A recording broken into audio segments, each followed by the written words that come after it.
नमस्कार, द भारत में आपका स्वागत है। आज बात होगी भारत के आम बजट की और भारत का आम बजट कैसे तैयार होता है और इससे जुड़ी बहुत सारी दिलचस्प जानकारियां। तो बने रहिए हमारे साथ। भारत की वित्त मंत्री निर्मला सीतारमण 1 फरवरी 2022 को आम बजट पेश करेंगे।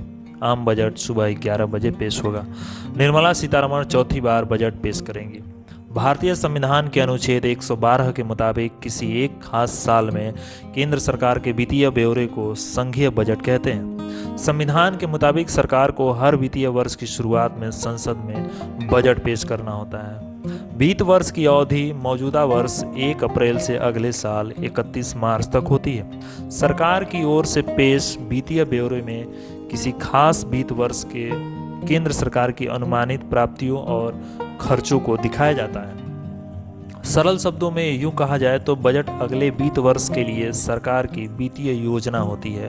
दरअसल इसके जरिए यह तय करने की कोशिश की जाती है कि सरकार अपने राजस्व की तुलना में खर्च को किस हद तक बढ़ा सकती है। अब जानिए बजट की नींव कैसे रखी जाती है।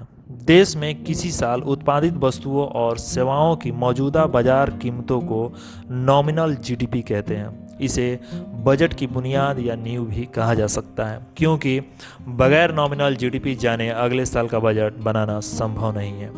कैसे शुरू होती है बजट बनाने की प्रक्रिया, इसके बारे में जानिए।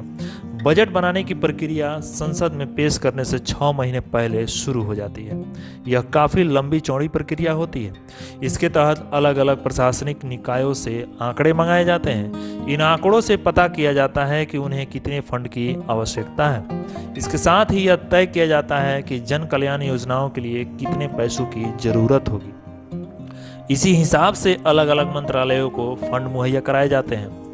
बजट बनाने में वित्त मंत्री के अलावा वित्त सचिव, राजस्व सचिव और व्यय सचिव की अहम भूमिका होती है। इस दौरान हर रोज कई बार वित्त मंत्री से उनकी बजट के सिलसिले में बातचीत भी होती रहती है। बजट बनाने से पहले या बजट बनाने के दौरान बैठक उसकी या तो वित्त मंत्रालय में होती है या वित्त मंत्री के आवास पर। बजट बनाने के दौरान पूरी टीम को प्रधानमंत्री, वित्त मंत्री और योजना आयोग को उपाध्यक्ष का सहयोग मिलता रहता है। अलग अलग क्षेत्र के एक्सपर्ट भी बजट टीम में काम करते हैं। बजट पेश करने से पहले विभिन्न उद्योग और प्रतिनिधियों और उद्योग संगठनों के लोगों से भी वित्त मंत्री सलाह मशविरा करती हैं। इन मुलाकातों में ये संगठन अपने अपने सेक्टर को सुविधाओं और टैक्स राहत देने की मांग करते हैं। बजट से पहले तमाम प्रत्यक्ष और अप्रत्यक्ष करों को अंतिम रूप दिया जाता है। अब सबसे अनोखी बात जानिए कि बजट में क्या क्या शामिल होता है। सरकार का आम बजट मूल रूप से उसके खर्च और राजस्व का ब्यौरा होता है। सरकार के खर्च में जन कल्याण योजनाओं में दिए जाने वाले फंड होते हैं। आयात के खर्चे, सेना की फंडिंग, वेतन और कर्ज पर दिया जाने वाला ब्याज वगैरह शामिल होते हैं इसमें। जबकि सरकार टैक्स लगाने के साथ ही सार्वजनिक क्षेत्र के कारोबारों से कमाई और बॉन्ड जारी कर राजस्व इकट्ठा करती है। इस बजट के 2 हिस्से होते हैं, पहला रेवेन्यू बजट और दूसरा कैपिटल बजट। हम पहले रेवेन्यू बजट के बारे में बात करते हैं। रेवेन्यू बजट में ही खर्च और राजस्व का ब्यौरा होता है। रेवेन्यू प्राप्ति में टैक्स और गैर टैक्स स्रोत से हासिल रकम दिखाई जाती है। रेवेन्यू खर्च सरकार के हर दिन के कामकाज और नागरिकों को दी जाने वाली सेवाओं में लगा खर्च होता है। अगर रेवेन्यू खर्च रेवेन्यू प्राप्ति से ज़्यादा होता है तो सरकार को राजस्व का घाटा होता है। अब हम बात करेंगे कैपिटल बजट की, यानी कि पूंजी बजट की।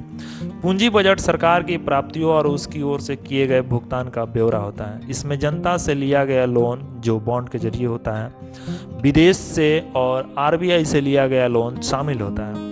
वहीं पूंजीगत खर्चे में मशीनरी, औजार, बिल्डिंग, हेल्थ सुविधा, शिक्षा पर किया गया खर्च भी शामिल होता है। जब सरकार के राजस्व से ज़्यादा खर्च हो जाता है तो राजकोषीय घाटे की स्थिति पैदा हो जाती है।